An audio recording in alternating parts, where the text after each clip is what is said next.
Hello, Vibers. Got a great interview for you today. Are you interested in thought? Its application to real life and solving real problems. Do you want to hear from an author, veteran, and life coach? Of course you do. And here at Northern Vibe, we don't disappoint. I've called this one Get a Grip because I'm talking to a Stoic author. Stoicism is an ancient philosophy which holds that self-control is the best way to overcome destructive emotions. Now, besides being an author, Craig Ball, my guest, is an army veteran and life coach. He explains to us why he chose Stoicism as the philosophical basis for his work.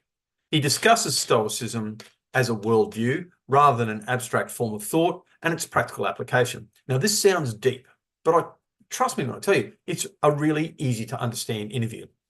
This is an interview that will help everybody and everyone, but it will particularly resonate with listeners who are facing challenges in life, either at work or at home. People in the military and emergency services will especially empathize with Craig and his experiences. But again, swear to God, this is for everybody. Now, enough from me. You want to hear from the guest, Craig.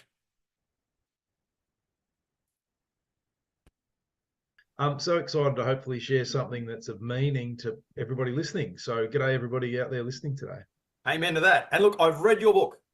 Yay. It's an engaging and a good read. I have to declare an interest though. I do like the Stoics. I find Stoic arguments compelling, and I agree with them much more than I don't. But my opening question is what led you into this? Like, what did you need to write a book about reclaiming power and Stoicism? That's a really good question, and I'm glad it's a podcast, which means we've got enough time to explain it. So I've been on a journey now, probably since I was 18 or 19. And that journey has taken me many different paths and many different ways. It culminated a couple of years ago with writing the book. But what I've been taken me many different paths. What I've been doing to get there, well, the catalyst for writing it, and this is kind of like a lot of fun how this sort of came about. Please excuse any noise you can hear in the background. The kids are having a bit of a go on their tablet today. The story around why this happened, I started doing a mentoring program with a guy from the States who, I don't know if anyone will have heard of him. They may have. His name's Joel Bauer. I'm always happy to mention people who I've learned stuff from because, hey, I didn't make it all up. And he, fascinating guy. He'd been behind the launching of some of the biggest names you'll ever hear in self-improvement in the US, including, Tony Robbins, people like that. But it's been around forever. And his mentoring program is a really, I thought, quite cost effective. And he gets to a point in the program where he says, now you've got to write your book. And I was getting ready to write it. I'd already had developed some other products. I've got an online mentoring program with Zoom calls. It's about 10 modules and stuff. So I basically took that and turned it into a book, if you like. And I've been presenting by that stage for over 20 years, plus all the life experiences and everything else. But the catalyst was I was in the process of selling a property in WA, which we made a loss on. And I just called the bank. I said, hey, look, just ring in as a courtesy. We're about to sell this property and we're going to come up a bit short. So we're going to have to use the lender's mortgage insurance. And so the bank took all the money. They took all the money we had in our bank account. And then they lied about who took it. They claimed that the LMI provider had taken the money. And they had taken some of it, but this LMI provider had taken the rest. And I contacted the LMI provider and they said, no, they hadn't. And so this went on back and forth. And I decided to give the banks hell and went to the Financial Complaints Authority and really did everything I could. And so within a week, got the money back. Wasn't the point. But the thing that made it the catalyst was it was such a stressful event to have all your savings at that point just stripped out of your bank account. But I decided to stuff it. I've been dancing around this for a week or two. That was time to write the book. I'm just going to nut it out and sit down for the next month and finish it. And because I didn't want myself or my family to ever get into a situation again where such a comparatively small, amount of money could cause me or us that much stress. And I went, the book could do that. The book could then be like a pillar or a cornerstone for what I'm building out my business as a presenter and despite having been presenting for as long as I have. But the book was a real foot in the sand, if you like. And I guess the message and everything that goes along with that too kind of adds flavor to that. And so that was my inspiring point. Every day I just sat there and wrote and wrote and wrote till I couldn't write anymore. And come back the next day, try to make sense of the day previously and just keep going. And that's, thankfully, it didn't take more than a month to write the first part of it. Yeah, the first stab at it, if you like. Well, it's kind of amazing, really, when you think about it, just because we take our lifestyles and the security blanket around us created by society kind of like for granted. And society giveth, society taketh away. You can literally, and it's not the first time I've heard a story like that, although I got to say that's one of the highest resolution ones, where people just wake up and it's like, everything I have and I've worked for is gone. And it seems kind of arbitrary, and it seems kind of like, how did this happen? Like that would be, I would imagine, like a kind of world shifting event in your head, and the amount of stress that would cause, especially being a provider and all that kind of stuff. It's just like, yeah, indeed. And I think to the strength of what you just said also, I think it's different for a lot of veterans. You have this because especially if you've been fortunate or unfortunate, as the case may be, to have served overseas or even to have been to a war zone, you kind of understand that, how fragile life really is and how lucky we have it. Whereas a lot of people live in a bit of a bubble and think that no, everything's going to be okay until it isn't one day, God forbid. But yeah, you've really got to come from that space of I've got to do everything I can. And so absolutely. So tell us about your, you've mentioned you're a veteran. Tell us about your Army career, and tell us about how that shaped your worldview and how it impacted on the book. I have the great privilege of being accused or complimented, depending on which way you want to call it, from one of my mates who was a sergeant at the time, who told me once, "You are the most non-army person here." And I'm very proud of that because I was determined, as like one of the things I've observed in myself, and introspection is, I'm going to talk a lot about introspection on and off throughout our chat today, because it's always been such a considerable driving, useful tool that I've always reflected on. But when I consider things that have occurred in my life, I can recall a time when I was very impressionable. And if there's one thing and I only recently did a values questionnaire and feedback piece with this new contract I'm working with, because I'm very blessed to be working with a real guru in a lot of ways, in a lot of these values and different management theories. So he's given me some stuff he's putting me through. And the driving value above everything else was to be who I am, to be myself.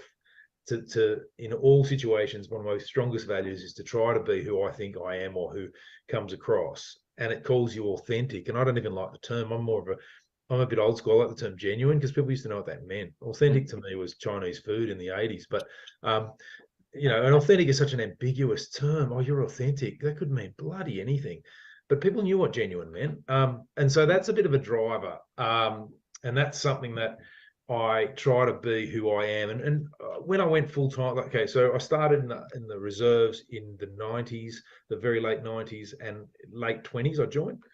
But then got through, I'll share a bit about what happened there. But then I got out, had a couple of years in what I like to call the wilderness, and then went full time at 33. So by the time I went full time at 33, irrespective of all the things I knew the military would hopefully help me to do and take me away from a life that I wasn't particularly happy with, I was determined to let it add the things and help develop the things within me that I needed. But it was just a really quick pause. I just want to, there's a couple of people online who really know about this. Nicola, obviously the stuff that you've stuff that you've endured, no one would know better than you. And of course, Chris McLaughlin, what you've endured with your cancer and everything in the police. We'll be really interested in your perspectives on this.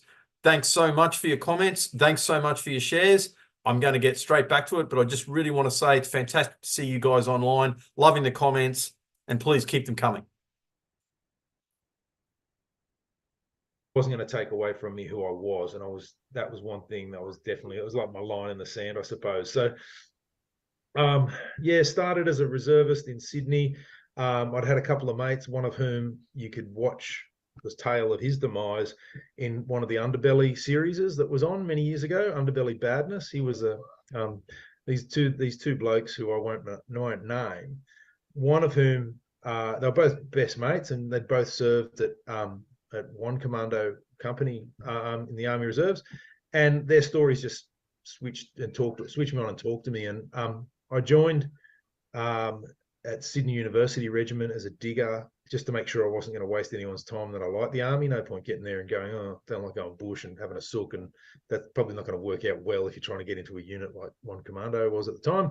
So I did a bit of reserve time first, got to understand the game a little bit, then made an attempt, went across to One Commando, made an attempt at selection in 2000 with really small amount of experience up against seasoned professionals. Didn't pass the first time. I'm always happy to say I'm the most non-natural soldier you'll ever meet. I was just stubborn and really enjoyed it.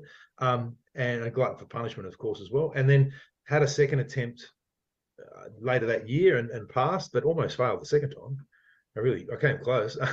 And then I hung around at One Commando for a couple of years, and then my reserve career came to an end for a number of reasons. And then I always missed it and always lamented the fact that I didn't go to East Timor with 4RAR, because that was 4RAR was raising the commando capability back in those days. And having just passed the regular army selection, that was the next thing. They said, "Oh, you interested in going to East Timor?" And I somehow in my civilian mind thought I knew better, and it turned out later that I didn't really. So despite the opportunities I achieved or had come my way, the year that 4RAR did go to East Timor, which really set me up.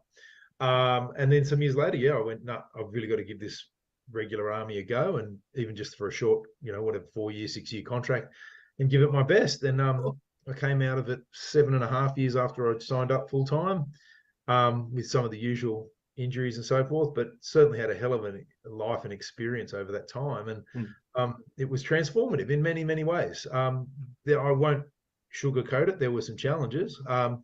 And I did experience a lot of unfortunate things, not the least of which was bullying, loss of mates on the battlefield and that kind of stuff, which isn't great. It was actually, probably some of the more traumatic things, but I wouldn't trade it for anything. I think that it's really helped to make me the person that I am today. That's been a consistent theme, and it's strange because last week's interview was with a person who, two people actually, who went through some really serious diseases that were debilitating, and that are going to ultimately is going to cause the death of one person. I asked this lady; she suffers from moyamoya disease, and as part of the treatment, they literally drill in, like, there are holes in her head like this, like drilled in her head. So one of the questions I asked was, like, okay, comparing the suffering to the insight, because she was talking about the insights that she's gained from the disease, from her having to go through it, the friend, going, even the treatment, all that kind of stuff. So was it worth it? And she went, oh, absolutely. Absolutely. Like, don't get me wrong, I wish I could have had those insights without the suffering, but you just cannot make the separation. You have to suffer to get that insight, and it was totally worth it. And even considering that in the long run, this disease is going to kill me, it's like, yeah, I would not have the disease. And I near fell off my chair. It's like you kind of like do that, but that's, yeah. Promise there won't be too many pauses, but like just from the comments on there, Nicola and Chris, I've kind of discussed this with you. I remember over one of our beers in our chess games, I think it was out at Mount Isa, where you discussed your take on suffering and how it impacted on you and your worldview. Really interested in these comments. They're fantastic. Please keep them coming. And thank you so much for your insights. Thank you to all the people that are taking the time to come on, to comment, to like, to share. Really, really appreciating it. But like, I want to hear from you, because it's you guys that know more about this than me. Big mate.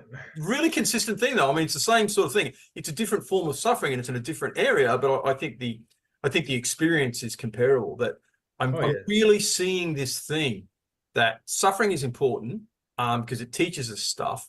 And considering how, as a society, like, we're really risk adverse, as much as we Australians see ourselves as a can-do kind of bullshit. Yeah, we are a risk adverse, wimpy bunch of people. We really are. And I don't mean that like I'm an Australian, you're an Australian. It's just the way we are. Yeah. Happy Australia Day for. Yeah. Happy Australia. Yeah, that's exactly right. But so, going through, we need to go through this suffering. We need to go through a bit of privation to make us better people. It's such a strange thing. I think so. And my first experience of that was in my 20s when my mother passed away. She died of cancer. She fought it for 12 years, and the last 9, 10 months, maybe, we knew that she was going to die. Like we knew that this was the end, and in fairly short order. And I went through emotionally, as you'd expect, a lot of things with that. But I came out the other side feeling incredibly gifted from having had that experience at a reasonably young age. So, yeah, there's suffering has its benefits. Yeah, strange but true. Now, what is it about Stoicism that really appeals to you? Facing up to things. Facing up to things. Nothing goes away by ignoring it. It only gets worse.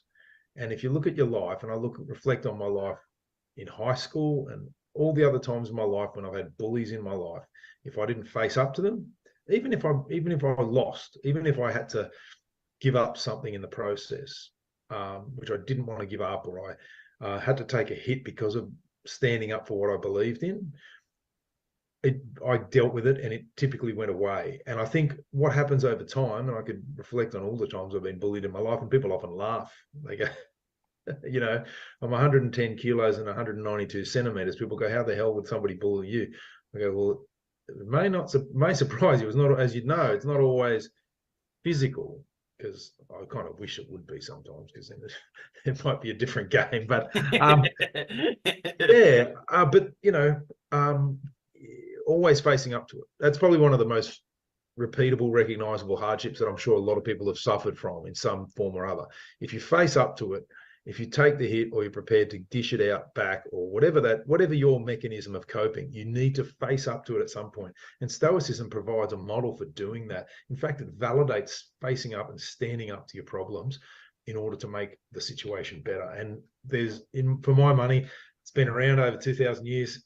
Nothing else stacks up. I mean, I like other philosophies, don't get me wrong, and I like other methods of doing things, but the Stoics were just, yeah, they look, I came across an old form of psychotherapy that was introduced into the world, which no doubt we'll talk about, but in the 50s as a philosophy of living. It just so happened that it had a really good application for therapy and helping people overcome what was troubling them. And that just speaks to me, and it still does to this day. And I align so closely with it, and every time I get a chance to teach it or share it with a group, and it's always in the hope that somebody will walk away with some seed that's going to help to change their lives, as it has for me. Absolutely. And just introducing people to the concept of like these Stoics. Yeah, I've heard about it. Maybe I need to, understand a little bit more about it so it gets people into it. But you quote Epictetus, Epictetus, Epictetus. There's about 3 ways to say it. Yeah, Epictetus, I'm pretty sure, is the least incorrect with my terrible nasal Australian North Queensland accent. But I'm a real fanboy of Epictetus. Born into slavery, and he taught philosophy as a way of life rather than a theoretical, abstract intellectual discipline, which really is, that's a very different paradigm from what Socrates and Plato were doing. And one of his quotes, and you use this in the book quite a bit, is men are not disturbed by things, but by the view they take of them. And that's so true. So the way I interpret that is, and I'll get you to comment on this to make sure that I got it correct, it's not what happens to you, it's how you interpret it and the labels you put on yourself afterwards. Is that 100%, correct? 100%. If you talk to someone who doesn't feel this way, the first thing they're going to say is, you can't just change it like that. And to be honest, you can, but you need to work at it usually a little bit, especially if you're new to the concept. You've got to, unless you've greased the wheels a little bit for yourself in terms of understanding and dealing with things that way. It often doesn't come also trying to help change somebody when they're in the heat. Like if they're having a meltdown or something, you go, well, your problem is you're just not facing up to reality properly. It's probably going to make things much worse for them. But in a quiet moment, sometime on the other side, yes, it's how you choose. And labeling it, what people don't get sometimes is that relabeling things in terms that evoke less extremes of emotion can have such a transformative effect. I have, however, had people come up to me after presentations and say, you're asking me to give up living and not have all these great emotions. I'm like, well, no, but thanks for the thought. At least you were listening. But no, I say to them, well, what would you rather have? Pardon me. less extreme negative emotions and the capacity for greater happiness, or would you like to live like you're on a seesaw going up and down all the time? You've got a choice. And I think that this philosophy of living gives the opportunity to have less roller coasters and more growth and development as a human being. Exactly. It's not the fact that you're going to feel these emotions or that things aren't going to happen to you. Again, it's what label you put onto it. Now, an example is, as you know, I used to be in the coppers. I did 30 years. Thank you Before for your service. Jesus Christ. Oh, but yeah, Mate. I'm out on parole. Anyway, 25 years is a life sentence. Yeah, But man. one of the things that I did, and I was operational for well, all of it, pretty much. And I was a peer support officer for a little while. And often you get coppers, it's, the warrior mindset is the same in both the police and not just the army either. Incidentally, the Ambos have got it too. They're not admitting it because they've got that real caring side to it. Don't get me wrong, but they're still warriors. Like they still have that can do. Let's go and sort this out. The nurses at ER, all those people, it's the same kind of stuff. But so talking to this, of course, seeing ourselves as saviors, the people that walk in and do stuff. Like we are the saviors, not the saved. People don't understand that there's a relationship there. And so if someone like I was talking to this copper once years ago, who come sliding up to me and just needed a chat and said, "Oh, Matt, I had this suicidal thought, like it's this idea that, suicide went through my head." I said, "Well, Matt, that means that I'm crazy. Like, because only, and then this copper just immediately started putting all these labels on that thought. And I was like, again, so it's not what happened to you, like, because sometimes you actually can't help your thoughts. No. You can't help feeling that. You can't help the emotion, but it's how you interpret it and the label that you put on it.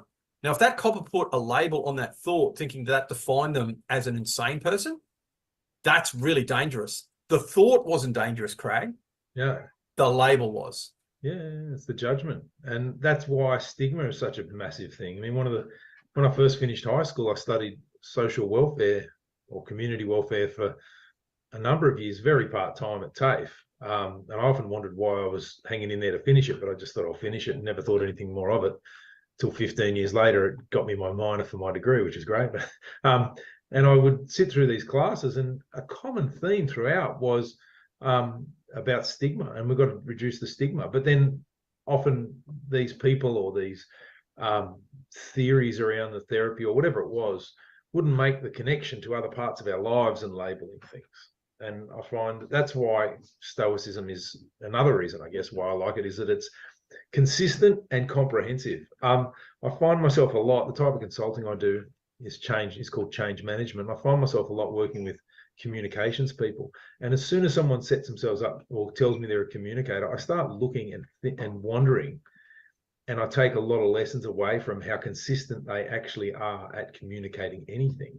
And that to me comes down to interpersonal comms. Can they touch type? Like these are all basic things, but I've met some comms people that are nightmares and they couldn't type to save their life. And they're two very different skill sets, but you're a communicator. Hey, let's get communicating, man. Yeah. And that was something that sort of fed my philosophy when I went, my work ethic, when I went full time in the army. I decided, still don't know if this was the right decision, but I decided to become a radio operator, which is a communicator in the army. And I worked my butt off at this typing, and I've always prided myself on interpersonal skills. And I used to pay my rent based on my capacity to build rapport back when I used to run bars and things like that. So yeah, it's a consistent approach that drifts throughout. And I think that's something we need more of if we want any sort of stability in our lives. Absolutely. Internal consistency is so important, especially when it's a philosophy. And incidentally, I need to throw in a quick caveat here that, like, if anyone is feeling suicidal and it's happening a lot, it's a consistent, please reach out and get some help.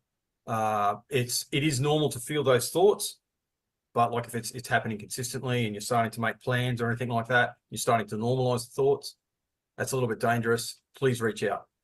Now, please reach out. Yeah, me too. And I guess it's worth saying, don't expect the first professional help you seek to solve it. and don't expect yourself to even get along with the first person, because and I learned this from the Gotcha for Life people. They reckon it takes on average 6 visits to different therapists till you find one that clicks. That's the average that they've researched. So don't be surprised, worried, or concerned if it doesn't work first time. Okay. Yeah. Okay. Really important. Thank you so much for that insight. One of the other things I like about your book is this idea of reclamation. And that is going back to what we were talking about before with this concept of an appeal to your authentic self, whatever that is.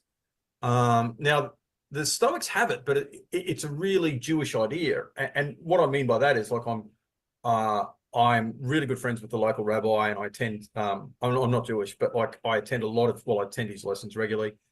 And there is this really deep idea in Judaism that when you sin, so that's your inauthentic self. The most authentic self,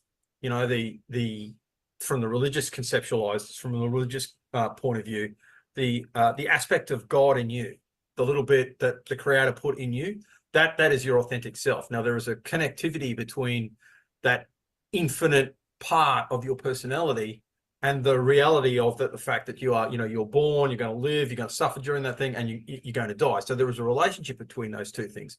But the most authentic self is that which is made in the image of God, and is that which is reaching for the good and the beautiful. And I got to say, I really, that resonated with me, and this idea of reclamation, which is in the very title of your book. Would you talk to that? Yeah, most definitely. Often we give our power away in so many different ways, even by apologizing too much. It also came about as a series for me of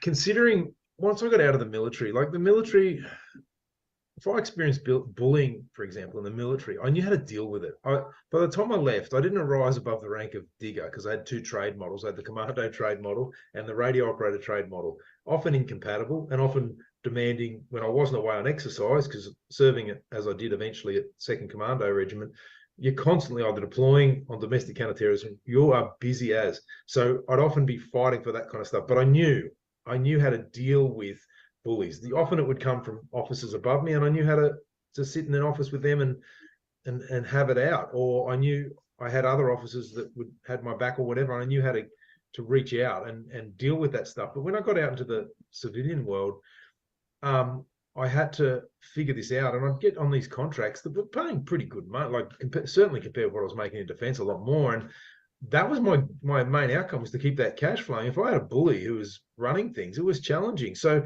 I had to really reclaim that part of myself, and I'm not afraid to tell anybody.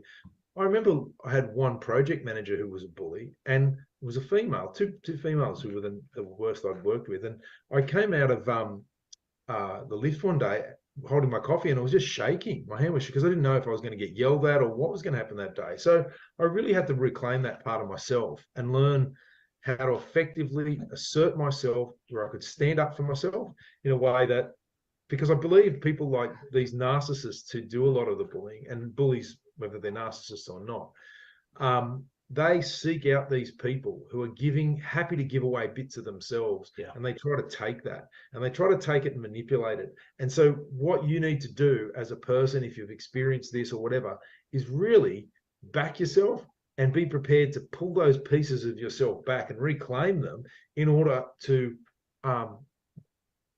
put this persona out there. I think that I do a lot of pushing myself out there in a way that I'm always polite, I'm always well-mannered, I very rarely swear, these sorts of things.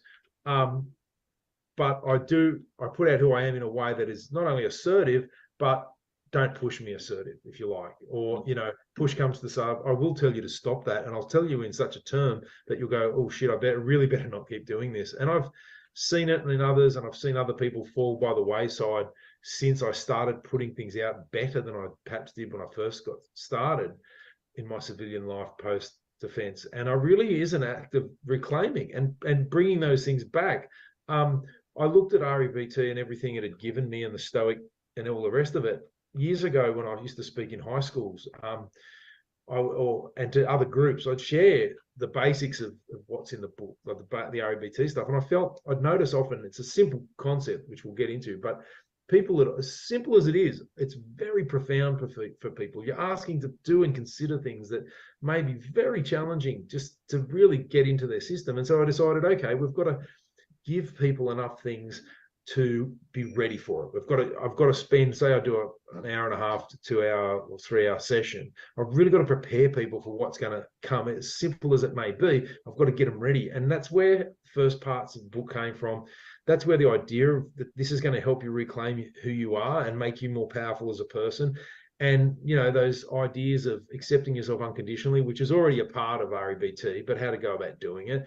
The strategic versus tactical thinking, the accepting yourself because you can breathe, you know, the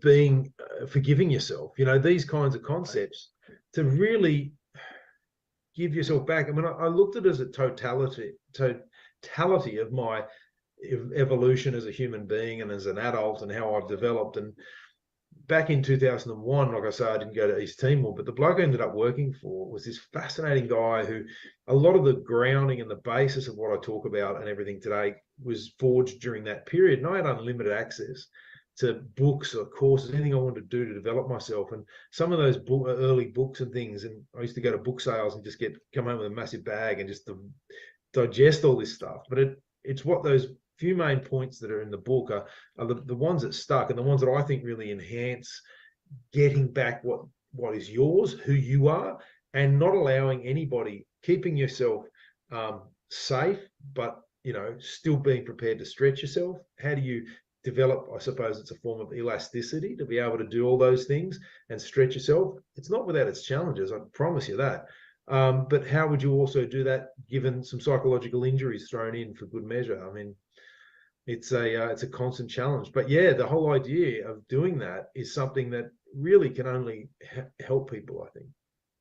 Absolutely. And when you're talking about bullying before and its relationship with authenticity, because you see it a lot, and I'll use broader rather than, you know, specific workplace stuff. We kind of know bullying when we see it more often than not. Although I don't know how many people I know who think they're being bullied when in fact they're the kind of like, you're the bully, dude. You kind of started this, like someone's just pushing back against you. Anyway, the easiest place for narcissists to hide, mate, it's as a victim.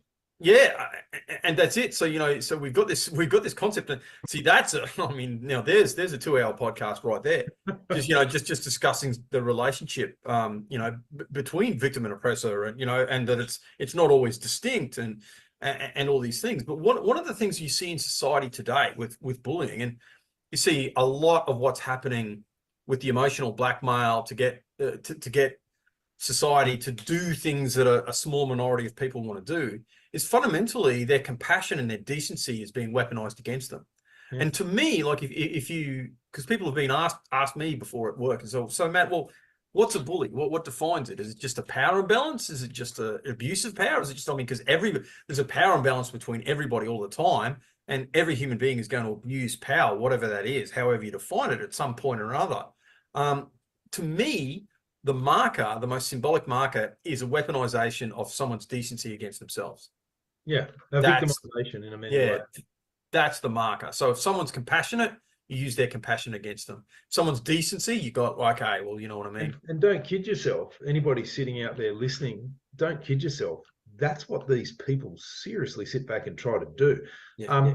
One of the ways of, which I'm pretty sure I mentioned in the book, one of the ways of developing yourself is looking at what you've got, what you're starting with as a human being. And my mother's, God bless her soul, rest the soul, used to say to me, you're too sensitive, when I was a kid. And it used to make my mates in the army laugh their heads off. They go, bullshit, you know. I go, no, too sensitive. And there's always a flip side, because everyone's been told at some point in their life, you're too something, to try to use that against you. And this may be the point that some of these people use to try to start this off. But for me, being sensitive, the flip side, the positive of that is that I'm sensitive to other people's needs, and I try to be sensitive to my own, while simultaneously my psychiatrist tells me I'm dismissive of my symptoms, which is, you know, there's a bit of a survival mechanism in there, but I try to be sensitive to people's needs. And it's incredibly beneficial when I'm in front of a bunch of people presenting, because I can tell I can tell if something's not hitting the mark. I can tell so much about just by feeling how they're non-verbally responding, and how things are going over. And I do everything I can to make that a safe, or I've been credited in the last 12 months of making it a culturally safe space, which is incredibly humbling. I was lucky to work, as we discussed earlier, with the Indigenous community, and fantastic people, just really things I've learned that I didn't know that I was doing, which is great. So it's, yeah, very humbling. And being, you look at what you bring from that space, and then it's not about not bringing that person. The whole play to your strengths is a great idea, but ask yourself, what other skills do I need to develop to complement who that is, so that that gift can make it out to the world to benefit others or benefit yourself. But what other things do you need? So I knew in my 20s, the reason I joined the Army Reserve, I knew I needed discipline. I knew I was lagging. I knew I wanted to develop my fitness. I knew these were things, which is a discipline, of course, in itself. But I knew that there are a range of things, and I saw the easiest place to immerse myself in that was at that stage the Army Reserve. It really helped to add to those. And of course, full-time Army taught me that in ways I never would have guessed. So yeah, what is a way you can develop these other things that are going to set you up? And it can really come down to, how would I like to be as a person? What is my preference? What are the things that I think I've seen in others that I respect that I'd really wish I could see within myself? Absolutely. All right. Well, on that, tell us about what cognitive distortions are, what they are, and how to overcome them. Great. I really like the term cognitive distortion because it sounds funny. And it really is its form of psychobabble. And as I say in the book, and every chance I get, it's really designed, the term's really been designed by some very intelligent people to confuse others, maybe. I don't know. Unhelpful patterns of thinking is what they are. And it's a process we go through where we really are confusing ourselves a lot of the time. But yeah, unhelpful patterns of thinking is what they are. Ruminating over things, worrying too much, upsetting. As soon as you use the word pattern, that explains it to me. So it's a pattern of thinking. It's not a thought. It's like this happens to you, this thought comes in your head, and you run this program time and time and time again. Yeah, and we know that that's linked with PTSD. So like, if it's like, well, this happened, I behaved in this way. Oh my God, the regret, the shame, the labeling, and regret and shame are some pretty big ones that people tend to, what people think that they're doing. So what I think is one of the biggest cognitive distortions is when we do something, right? You do something that you're not happy about, and you think by being hard on yourself about it, it's going to improve things, but it doesn't. It makes it harder. You're making your life much harder for yourself by beating yourself up, because if you go, how could I be so stupid? The way your brain works is it shows you how you could be so stupid, and gives you many more opportunities to be stupid if that's the label you're choosing to use. It's like somebody contacted me once and said, look, I've got to stop being so hard on myself. It's creating and I've got some problems with self-doubt. I go, well, one's creating the other. Because you're being so hard on yourself, telling yourself potentially you're not good enough, of course you're going to doubt yourself, aren't you? Because you're going to answer your own question, or you're going to respond affirmatively to what you're claiming about yourself. If you can learn to forgive yourself and really forgive yourself, go, look, that was not what I wanted, but you got to label it in ways that's more supportive. So if we start to think within tighter boundaries and label things within more conservative, less emotive things. And there may be plenty of people listening to this that hate conservatism, and that's fine. I'm not here to change or change your views or to sell you too many new ones, but or really don't interested in political views, because what a horrible way to turn off half your potential people you could help if they think you're one way and they particularly hate that way. So exactly. let's let everybody be who they're going to be. But if you think within tighter bounds, let's call it tighter bounds, and you think, okay, well, something's not terrible, horrible, and awful. It's just not what I would have preferred.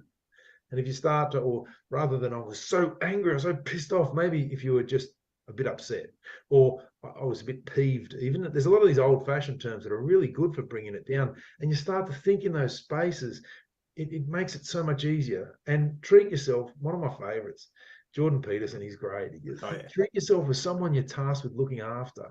Now, if you tip that top of mind when you go to try to review something that wasn't the way you wanted it to be, you're not going to beat yourself up, are you? You're going to go, well, we got to do better here. I've got to pick this up. So, yeah, we do a lot of silly things. There's always looking for someone to blame is a classic. But then there's always the people who are never wrong. It was never them. That's like a reverse narcissistic approach, which is still part of narcissism, where they always try to shirk responsibility. They always think they're going to get blamed, but they're more of a pain in the bum than you think they're going to be. It goes on, and I make people really aware of these at the start because I want people to be able to identify something within themselves. Now, if they're not prepared to, if the ego isn't prepared to think around and admit to things, I just say, and this is an old self-improvement one, but it always works. Think about someone that you know who might be like this. If you're perfect, what about those other people out there? To try to get them to start using what you're sharing at the very least. And I mean, if you think spot on, if you think of the old adage, treat your neighbor as yourself, you see, if you're treating yourself not like someone to look after, like someone that's someone that should feel shamed and bullied and all those kind of things, and you've got all these issues within yourself, but you're treating your neighbor as you would yourself.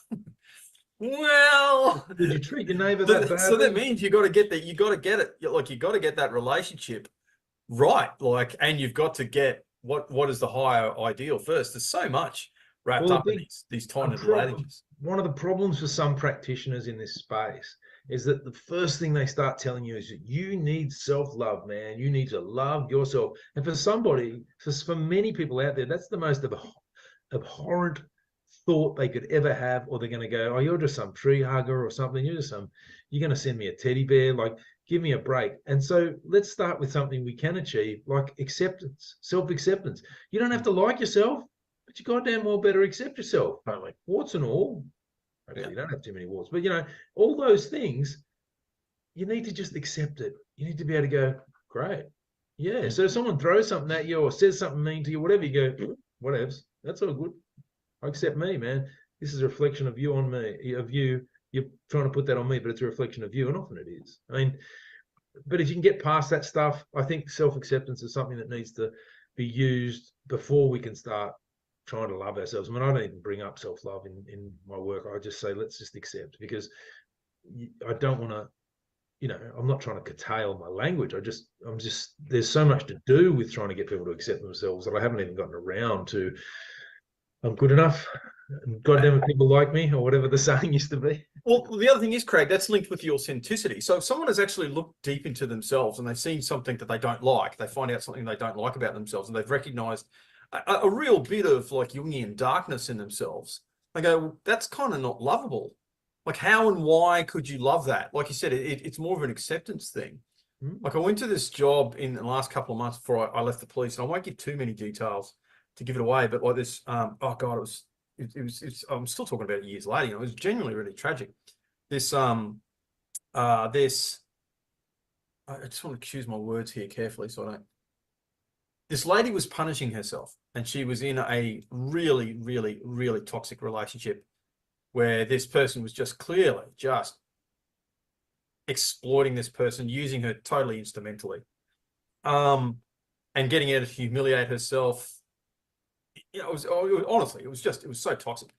Anyway, so I went there with a crew. I was a sergeant when I finished up, so I got the boys to arrest this guy, like binned him. So, okay, guys, take this peanut away, throw him in the watch house. I'll do all the typing, and I'm sitting there talking to this woman who's just like, and it was like she's homeless, so she was squatting this place, and she just collapsed, Craig, just like, she's just bawling, and she was just surrounded by all these markers of I can't say what it was, but all these markers of things that she'd done wrong were all in front of her, like just constantly all around her, and the things that she had participated in, that this guy had kind of like encouraged her to do. And I said to her too, and I actually said, like, because I really listened to her, like, and I spent a bit of time talking to this lady, and I needed to take a statement off her anyway to get enough information for the charges I was going to whack on this bloke. And I said to her at the end, I said, little sister, why are you doing this to yourself? And she looked at me and she goes, Sarge, because I deserve it. I deserve it. Wow. And she had done, like, and she revealed something that she had done in her life that really was kind of that she should have felt ashamed about. But it wasn't definitive. Like, it was this without going into the precise details. Like it wasn't, it was, yeah, it involved the death of someone that she loved, that she did actually contribute to, partially unwittingly. And she believed that it defined herself as a person. So you've got a link with all these like really positive things. And again, you kind of cover this in the book, and that's why I like it. So it's like, okay, so it's an appeal to authenticity, but authentically what? You know, am I authentically a turd?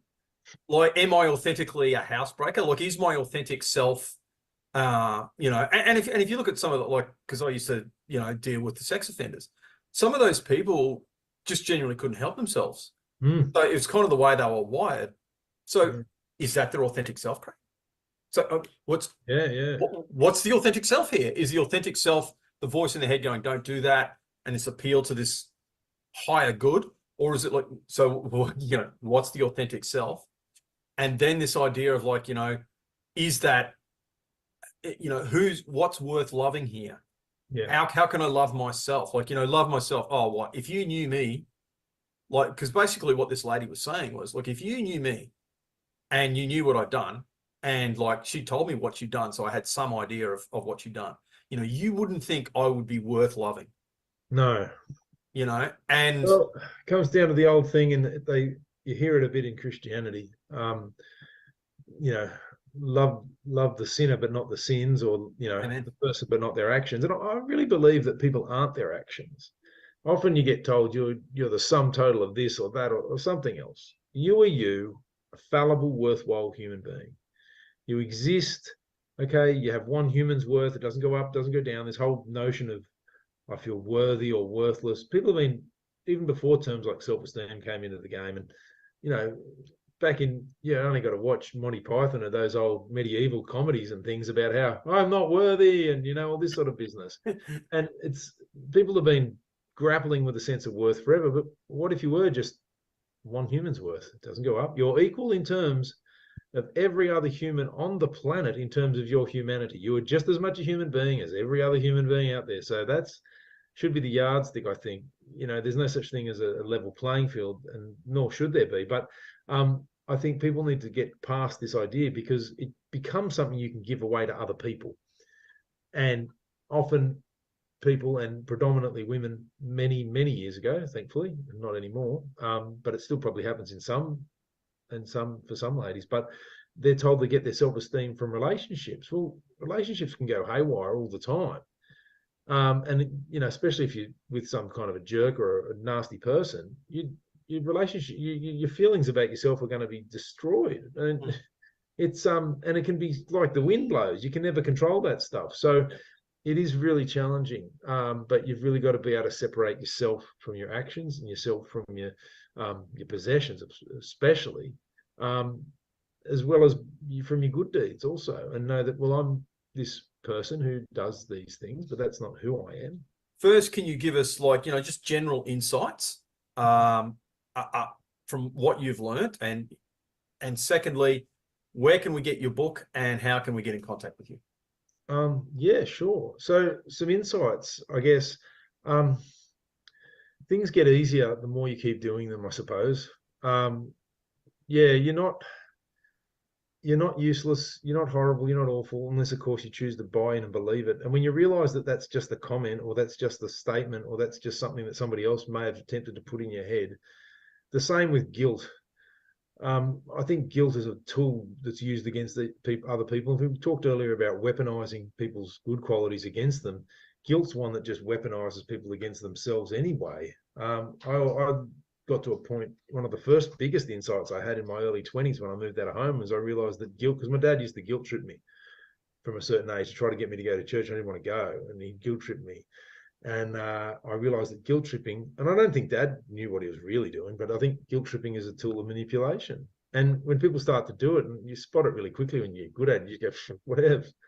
Because you got to come back to being yourself. I think if you stop trying to be yourself and back yourself. I was on one of my favorite interviews I did last year on a podcast. They said, how would you help blokes, because it was a men's mental health podcast. They said, how would you help blokes develop confidence?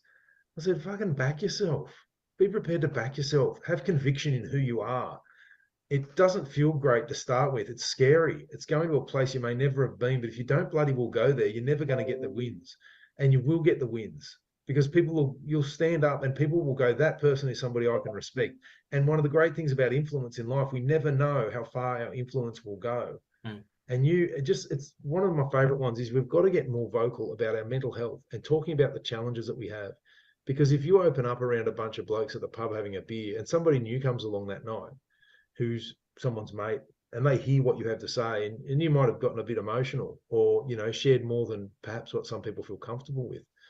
At least one person there may be, and I say maybe, because it may not necessarily always happen, but one of them may go, gee, I respect that person so much. That has inspired me. And that might help them to prevent themselves from going too far one day if they do have suicidal ideations or something similar. That may give them some sort of strength or comfort, and you never know how far that will go. So don't be afraid to be yourself, to back yourself, and to give it all you got. Because really, what life is if we don't, and for the people that we care about. You can get my book on every digital platform, believe it or not, just about. I haven't done an audio book yet, but I will. You can, in Australia, the cheapest place to get it from is from my website, reclaimyourbook.com. Play obviously on the title. And it's, but also people can buy it if they're in the US or whatever that way also. And you can get in touch with me via all the socials. I'm Change Seminars on Instagram. I'm Craig Ball, men's mental health speaker on Facebook.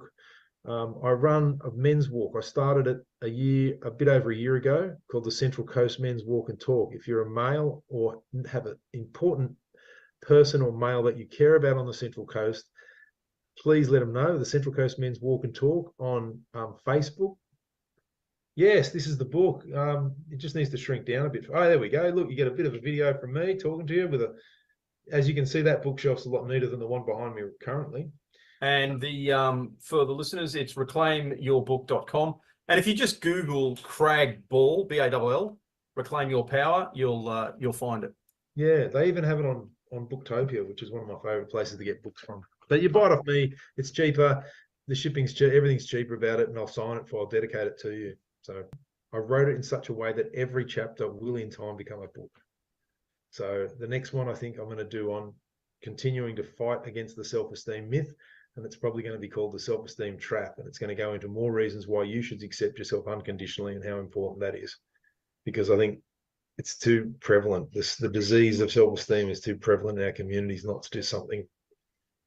That's spot on, because I talk to a lot of people about this, and I remember actually when this self-esteem movement first came out, like in the late 80s, early 90s, people were saying, oh, you got to, you just, and I was like, well, no.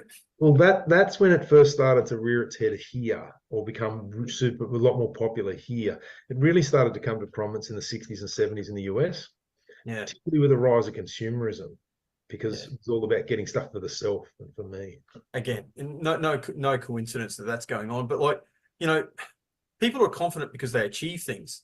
They don't achieve things because they're confident, and it doesn't matter how small the achievement is. Like you can, Jordan Peterson, if you clean up your room, it's a win. That's an achievement. Like seriously, we shouldn't mock those things. We shouldn't put that. Mate, if you just start writing your book, even if it, you just whatever it is, small thing that you do, that's going to give you the confidence to take on the next thing.